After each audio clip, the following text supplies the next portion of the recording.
We've learned in our conversation about this country's staggering number of gun-related deaths that it's based on a surprising amount of non-gun factors. God, media, and crazy people.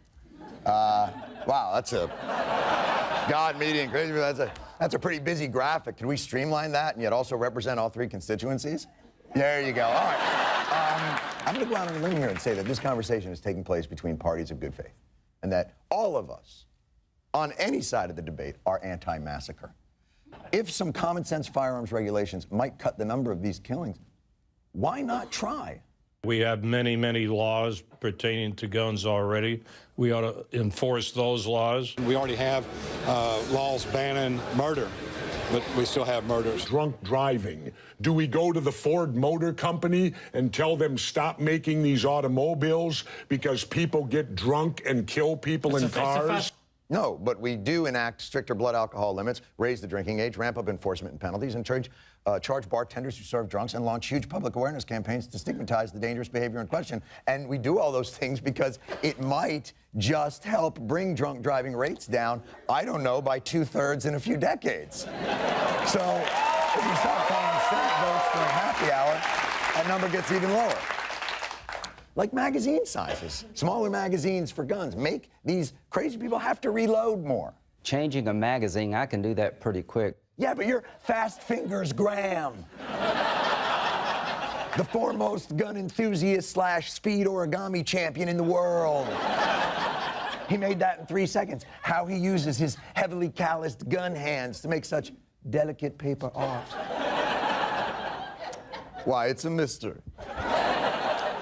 All right, magazine restrictions won't help. How about we keep all the guns except weapons designed purely to efficiently shred enemy soldiers? We had an assault weapons, so-called assault weapons ban for 10 years. The Justice Department and others who studied it said it made no difference. That original assault weapons ban was ill-conceived and didn't work properly. Well, you know what they say. If at first you don't succeed, it. Again, none of these will ever be perfect. We're not looking for some magic flying, solving projectile. We're looking for a series of steps from different areas that over time could improve the situation, as opposed to what we have now, which is legislative riders snuck into appropriation bills that prevent the ATF from inspecting gun dealers' inventories, and bills that make it harder to put disturbed individuals on do not buy lists, and laws exempting gun makers from any legal accountability for their product. I mean, for God forbid, McDonald's doesn't tell you how hot their hot steaming coffee is. That happens and you're taking the money train to McPunitive Damage Town.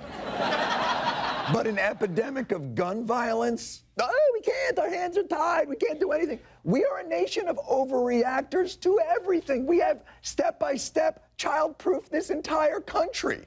20 years ago, a guy threw a rock over an overpass and it hit a car windshield, and now every overpass in the country is like a habit trail. It's just got a giant 13 people thing.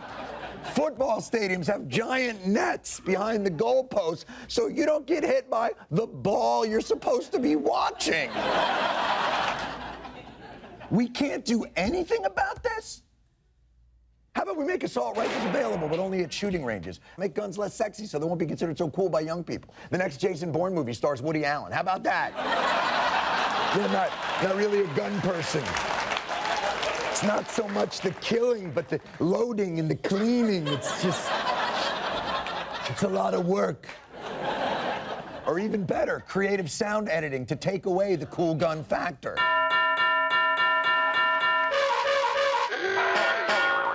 See? Those silly sound effects completely dulled my desire to get caught in a violent and bloody three-way Mexican standoff. And if you don't like any of those solutions, please, we'd love to hear yours. There are no bad ideas. I refuse to play the game of assault weapon because that's any weapon. It's a hammer. As an article came out this week, the massive number that are killed with hammers.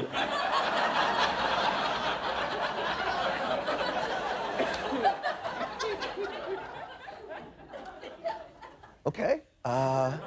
If you want to regulate hammers, we could try that. Would it be possible also to regulate bags of hammers or anyone as dumb as that? But aside from Hammer Control, which, by the way, was a great MC Hammer album, I don't know if you have any ideas. Do you have any other ideas for reducing gun violence?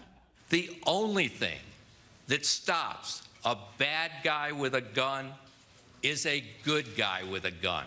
So the school principal with a gun is going to stop a guy with an assault rifle and a bulletproof vest.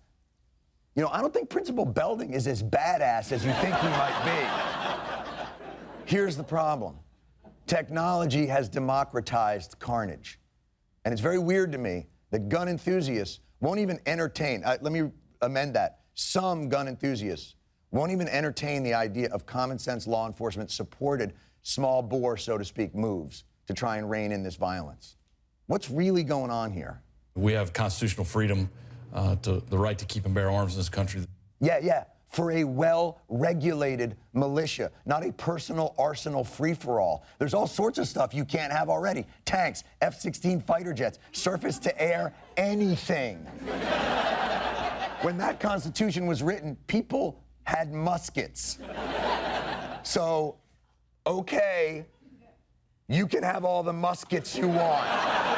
You can even have assault muskets for all I care. Jazz it up with a bayonet.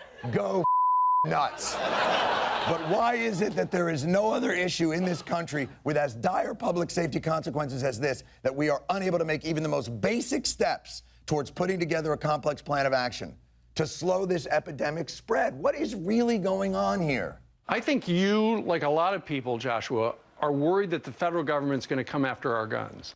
Now we're getting somewhere. So this isn't really about the Constitution or efficacy of regulation or intruder defense.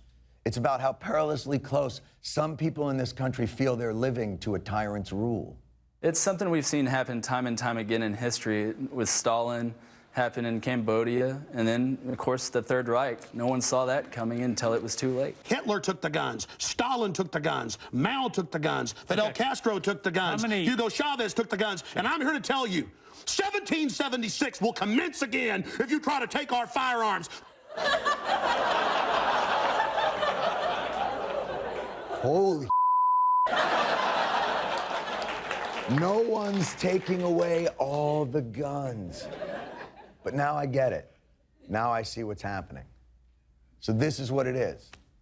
Their paranoid fear of a possible dystopic future prevents us from addressing our actual dystopic present.